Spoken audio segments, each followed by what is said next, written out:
Сомадан 27 миллион 621 мың теңге өтті ма? Daewoo Janta marka Yumuş автокөлігінің 4 миллион 025 мың теңге қарызы бар екендігі туралы хабарлама келіп түсті.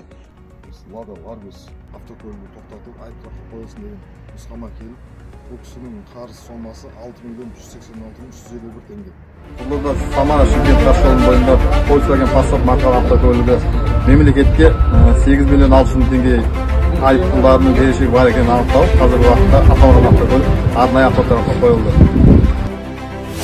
Toyota автокөлігі қорғау бойынша 969 мың теңге айыппұлы бар.